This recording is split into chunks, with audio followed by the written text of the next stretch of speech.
Hey there, everyone. Welcome to Lecture 4. Today we're going to talk about some more modern theories of international relations. I'm coming to you today from a ski chalet in West Virginia.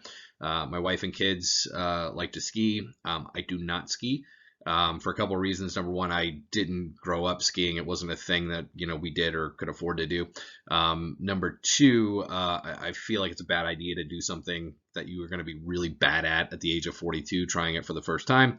And number three, related to my ego, I've got this foolish Texas pride that, I would see a black hill, green hill, blue hill, doesn't matter. I would, believe that I could do it, and I would just die. I would die out there skiing in the worst way possible. So that's why I'm here with you, and they're out skiing. But my kids are actually pretty good at it. So let's go ahead and jump in to Lecture 4 here. So, we talked last week about the classical theories, classical realism and liberalism. So each of those has their individual offshoots. Classical realism has neorealism, which we're going to talk about today. So it takes the basic ideas of classical realism and makes some adjustments and assumptions. Liberalism has neoliberalism. We're not going to actually talk about it much today because the distinctions are kind of nuanced. They're not broad enough that I feel like in a survey level course like this that we necessarily need to go into those, but I will sort of mention them later on in the class, and you'll have some readings that'll sort of cover that. And then I want to talk about the critical theories that are increasingly sort of relevant in studies of international relations. Specifically, we're going to talk about Constructivism, Marxism, and then we'll talk about critical race and gender theory here. Now, the critical theories are very much, and I'll talk about in this lecture how they're very much a different way of doing social sciences than how classical social science research was done, how I was trained myself. But it's gaining popularity, particularly in a few fields. So it's largely been popular in sociology for, I can say, at least the last 20 years. I have a BA in sociology in addition to poli-sci, and it was pretty common there, and then in education research too.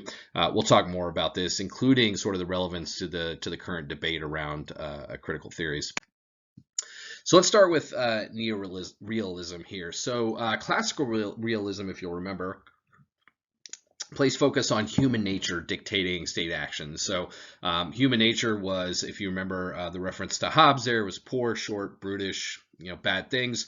And that was sort of what drove state action, this collective desire to survive. Neorealism changes up a little bit, instead proposes that structural constraints determine behavior in international relations. So basically states aren't responding to some internal or innate desire for power more so than they are the actions of other entities, states, intergovernmental organizations, all those sorts of things.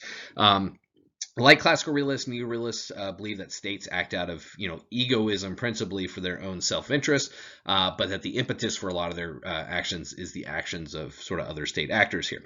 Neorealists see states as positioning based on two forms of power: internal balancing of power and external balancing.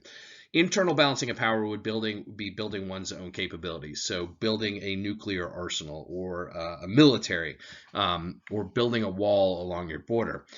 External balancing is building power through forming alliances to check the power of other states. So joining, partnerships and that sort of thing. For instance, I give the picture there, you can see leaders from Iran and China.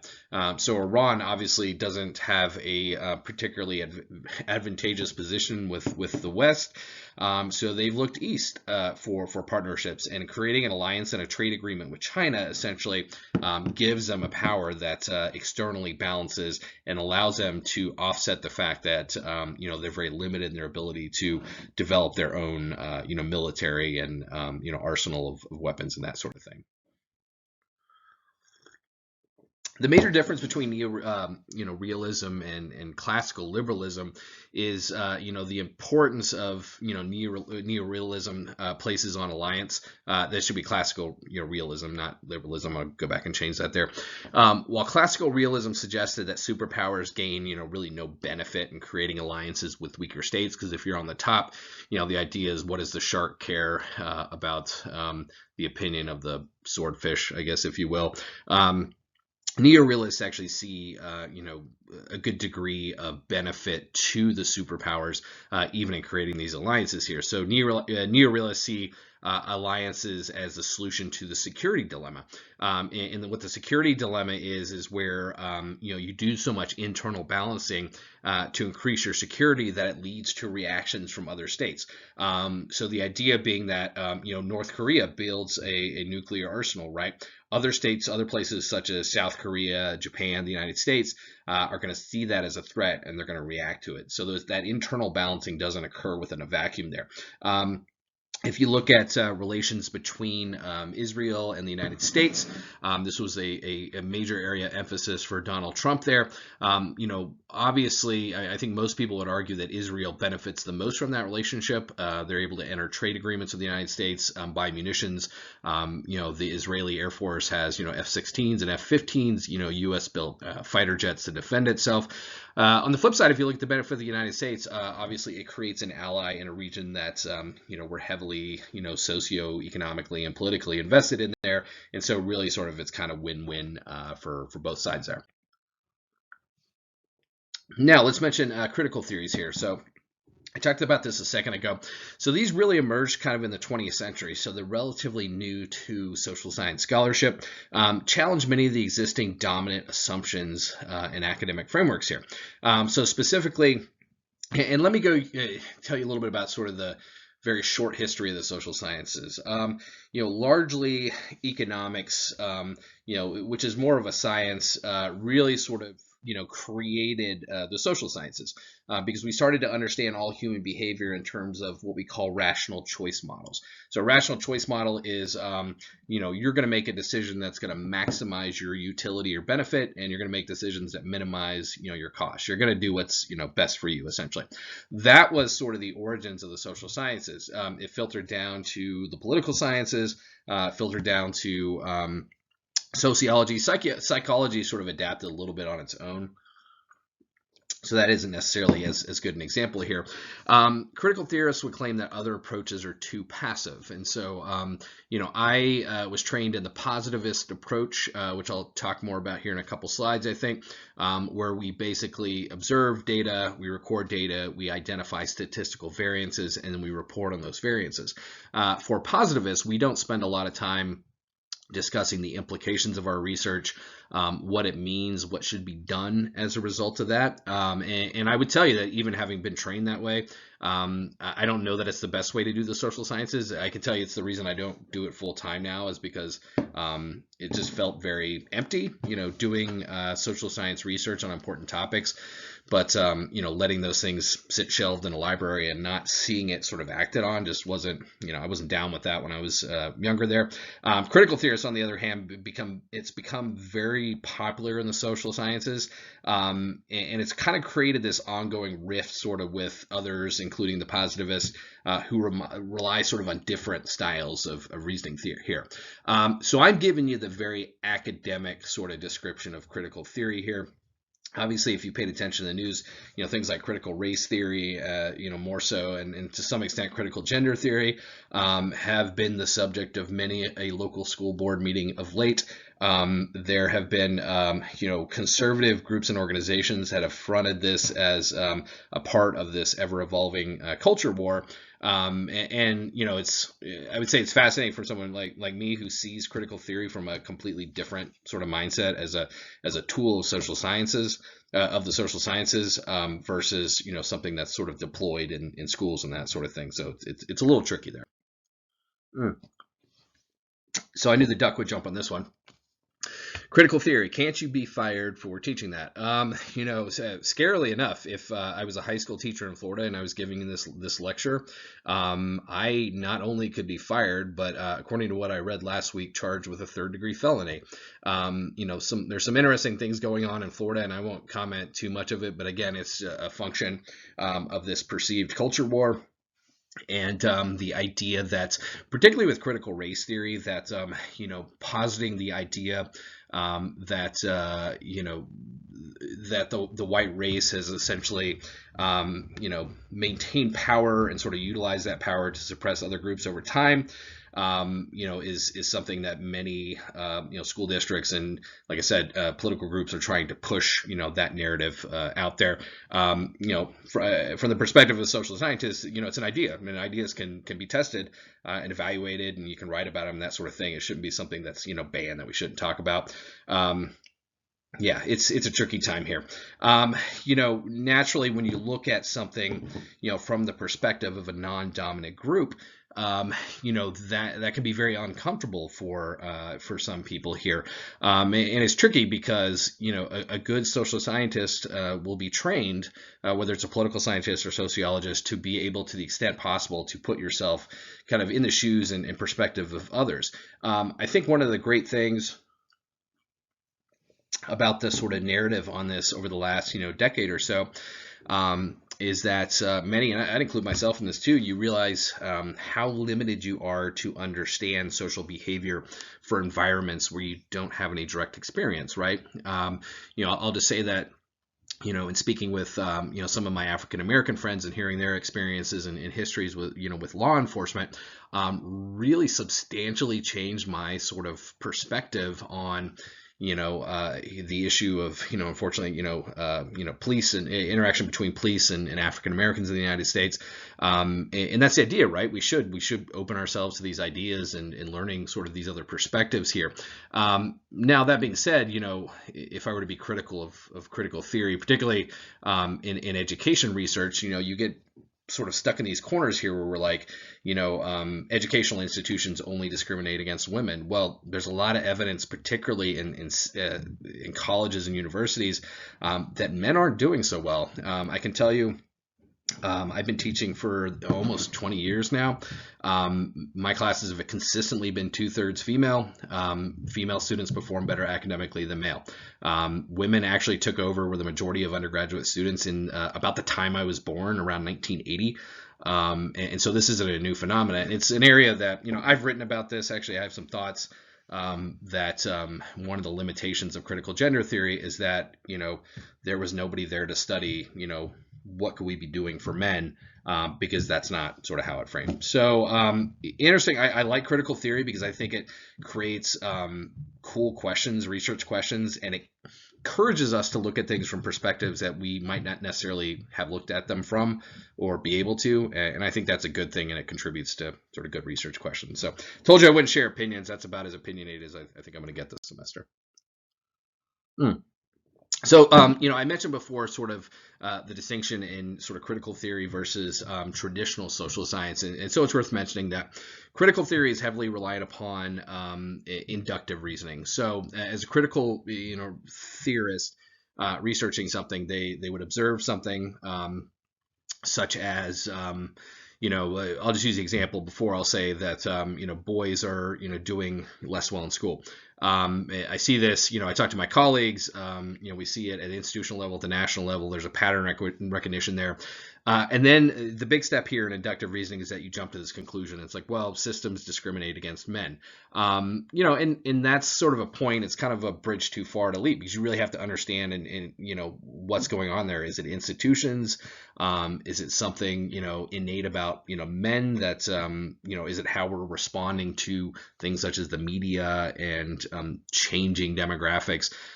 Who knows? I mean, that's what a deductive scientist, a scientist using deductive reasoning would focus more on that stuff. So take an existing theory such as institutions discriminate against men, formulate hypotheses, collect data, analyze that data, statistically determine whether or not your data validates or fails to validate that. So a different form of going about social sciences here.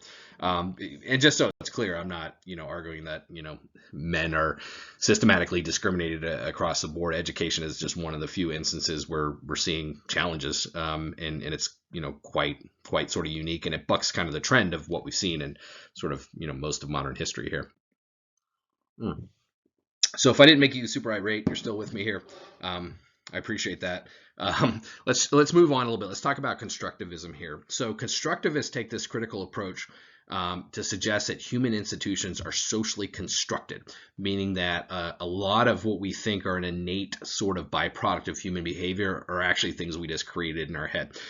Critics of realism and idealism from the constructivist perspective would argue that we focus too much sort of emphasis on states and institutions, and we diminish the impact of certain individuals here. So constructivism, for instance, rose to prominence at the end of the Cold War with the dissolving of the Soviet Union here, and constructivists would point to individual leaders such as Mikhail Gorbachev, the late Mikhail Gorbachev, just died I think a couple years ago, as being instrumental to international relations and social change there.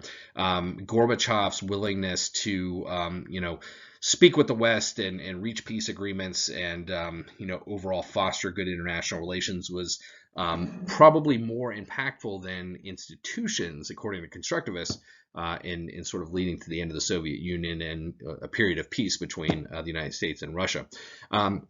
So constructivists say, much of the world is socially constructed by individual preferences and actions rather than, these structures that are created that are inherently dictating sort of our behaviors. A little bit more about social construction theory here.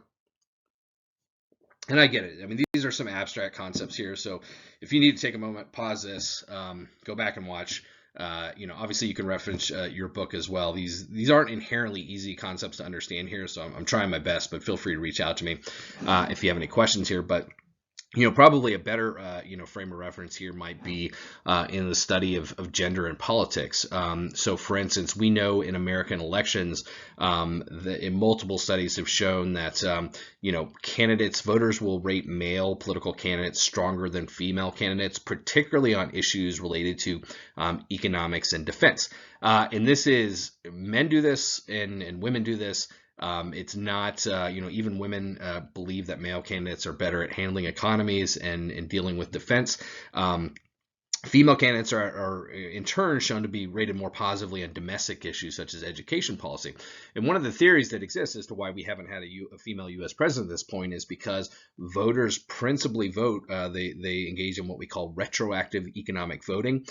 They look at sort of the history of the economy, how the economy is doing. Women are at a natural disadvantage because American voters don't perceive them as being as good at running economies here. This is entirely a socially constructed bias. There's no evidence of any kind to suggest that women behave differently than men with regard to economic policy. On the flip side, it would be the same as, and I'm guilty of this too, going on, one of those, babysitting sites to find a babysitter, and you'll find a male babysitter and you'll be like, same sort of thing. There's no reason to believe that, a guy can't be as an effective a babysitter, but we sort of socially construct these things in our head and these barriers that make us think kind of the way we do.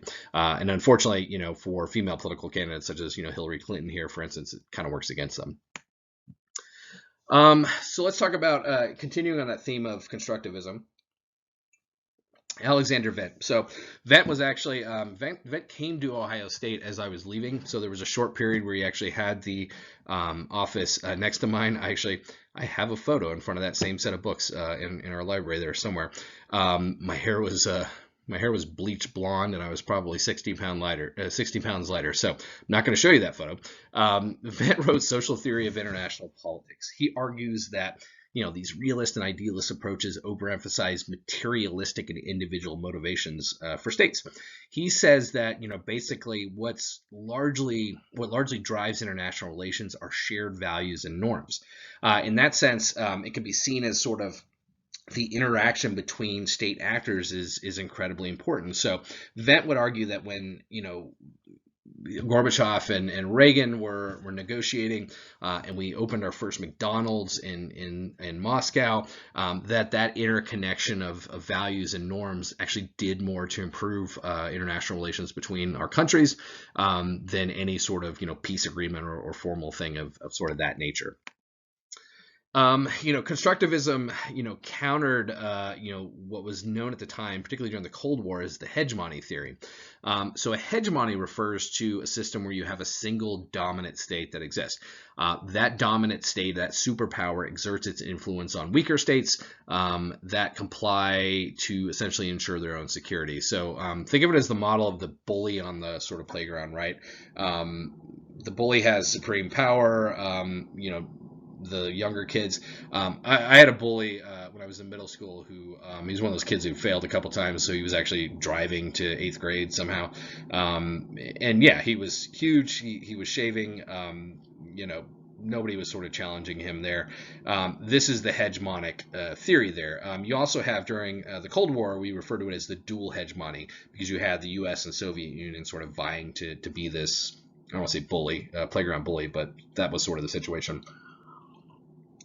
Constructivists would argue that, look, that the hegemony doesn't necessarily have power just by being stronger, because you can have, cultural ties and relations between weaker states that actually collectively make them a more powerful force. And I'll give you an example in the next slide here. So constructivists are all about the Ukraine invasion here. They would argue that power is not what's necessarily power is not measured in material strength. So going into the Ukraine invasion, Russia had a much larger military, much larger funding, more resources at its disposal to essentially overtake Ukraine. But as of the filming of this video, they haven't. In fact, they've really struggled. Power, according to constructivists, can also be ideational or values-based. So constructivists would point to the Ukraine invasion and say, Ukraine built up a lot of international sympathy, particularly among Western states of countries who saw Russia's actions as immoral and unjust and possibly a violation of international law. Ukraine, it wasn't by accident that they did a lot of media and social media to drive sympathy to their cause there, and ideally, ultimately it allowed Western states and encouraged them to give funds. Obviously, the United States has done a considerable amount to fund the Ukrainian defense and other European states there, which is largely the reason why Russia hasn't been as successful as it thought it would be.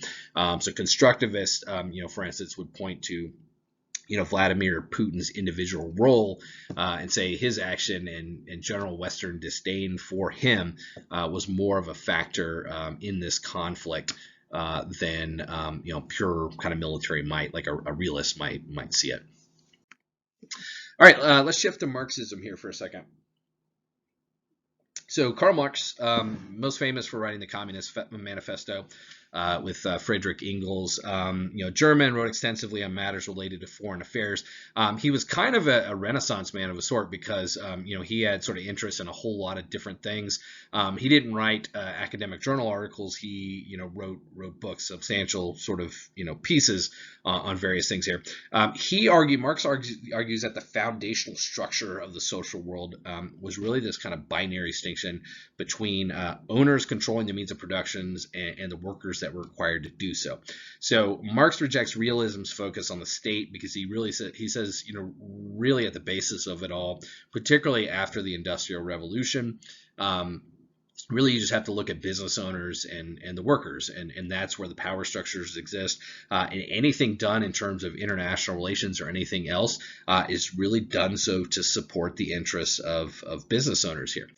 Marx writes specifically about imperialism here. So again, he's writing the onset of the the turn of the century, the 20th century, the onset of the Industrial Revolution. This was a great period of imperialism in the sense that you had countries going out and, dominating other parts of the world and exploiting their resources and their labor to sustain their growing economies here. Marx argues that capitalism led to the exploitation of the working class. So he referred to them as the proletariat by the ownership class, the bourgeois. And eventually workers would unite in recognition of such exploitation. So Marx would have pointed to, for instance, we'll use the example of independence in many of these colonial states, such as South Africa or India as example of the working class eventually uniting and sort of casting off the shackles of the imperialist exploitation class, essentially. So according to Marx, everything that was done in government was essentially, in a capitalist world, is essentially to support business owners and the wealthy. And look, I wouldn't consider myself a Marxist, but I think it's always, good to sort of evaluate these ideas. And you can even use contemporary examples. It's tax season. The tax code laws are very much written in the favor of people who are extremely wealthy and work for themselves. People who are W-2 employees that get a paycheck from an employer, it doesn't favor us as much there. So, Marx would argue again that, those systems naturally sort of, give preference to the owners or the landowners or sort of manufacturing owners. Ducks back. The Marxist theory is so great. How come it never seems to work out for the countries employing it? I would make a distinction here. So, Marxism is sort of a cool thing to read about and sort of study here. But you can very much make a distinction between sort of social political systems and economic structures. The best example of this, of course, would be China. We know this as, the largest communist state on the planet there. But over time, their economic system has become increasingly capitalistic. That has allowed them to engage in trade on an international, front. And there's other countries, so if you look, it runs the gamut. North Korea very much has a first world agrarian-based economy, and it's not particularly strong as a result. Cuba, for instance, has more recently started to shift its economic policies to be a little bit more capitalist. So you can create that distinction there.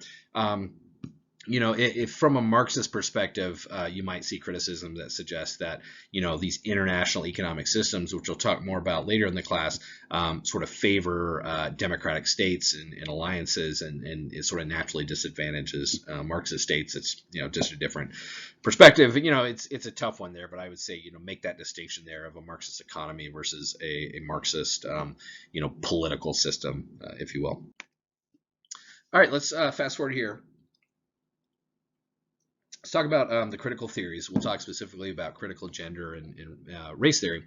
Critical gender theory in international relations argues, and it makes a pretty good point, that historic interpretations of international relations are done so from the male perspective. Those writing about it were, for the longest time, exclusively men. Those engaged in international dialogues and discussions and agreements were men. And so it was always sort of everything that's been written about it has been from the male perspective. There's a lot of great literature out there. Beaches and Bases is actually a really great book on this. Enloe argues that many of the economic influences of international, relations are heavily dependent upon women. Things such as, tourism. Even mentions the sex trade. Export industries. All these things, are heavily and have always been heavily reliant upon a certain degree of female labor. And it's very critical to international relations. This idea that, foreign dignities would go to other countries for many years, and there's the expectation that they would be entertained by, local women. And sort of seeing, Enloe argues, you kind of have to see international relations from that perspective as well to truly sort of understand it here.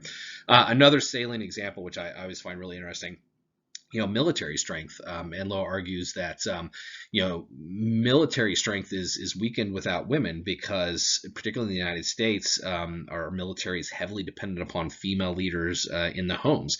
And now, obviously, our military is far more gender diversified than it was. But, historically, there, for a soldier to go off to war or to deploy overseas, there needed to be a spouse at home that was taking care of, the kids in the home structure, and that without that, our military forces wouldn't as easily be able to sort of deploy, and you wouldn't be able to convince people to sort of join the military. So some interesting perspectives there. I definitely recommend you pick up that book if you're looking for a sort of critical theory and gender theory read there.